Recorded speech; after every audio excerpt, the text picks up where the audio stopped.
Union J came out publicly halfway through the last series of X Factor, and it doesn't get much more high profile than that.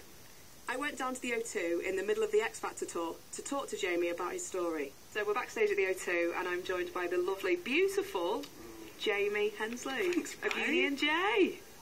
How did you first realise that you were gay? Because for me, it was a hard thing for me to cope with, really. I'll be honest with you. I mean, I've always known. Yeah. Always. And I had, like, girlfriends and, like, experimented with girls and stuff, and, like, never really was happy. But I just used to, like, love doing the girly stuff, like, hanging with the girls. Always got with girls so much better. And then I think I was about 14. I remember one of my friends went to Sylvia Young in London, and he was talking, said about someone who was gay, and I was like, oh, my God, oh, that's what it is. Times have changed drastically since I came out. Like, I've got a very normal, what people would say, 2.4 children life, just with a man. Yes.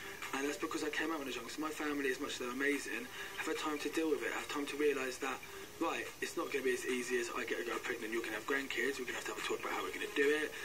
I think families just want you to be happy, and I think you need to seize it. Like, I can only speak from my experience. It was the best thing I ever did. So can I just ask about you, kind of like your second coming out, and this is something you had to do because you were on the X Factor. Yeah. Why did you decide to kind of come out? Was it a decision that you actually made, or was it that did the press find out and then you had to do it? The X Factor really wanted me to do it. They said, do it, be yourself. What pushed it was a young gay kid that was messaging my mum on Twitter, and he was like saying how depressed he was and that his family never going to accept him. And then when he read that interview, that he thought that it was me coming out, he got his hopes up. And like, I would have loved to have like someone gay in the pop industry. I would have loved to be able to like maybe look at, I don't know, JLS when I was 15, look, something like that, when there's that boy band image, and be like, oh, that one's gay, I can fancy that one.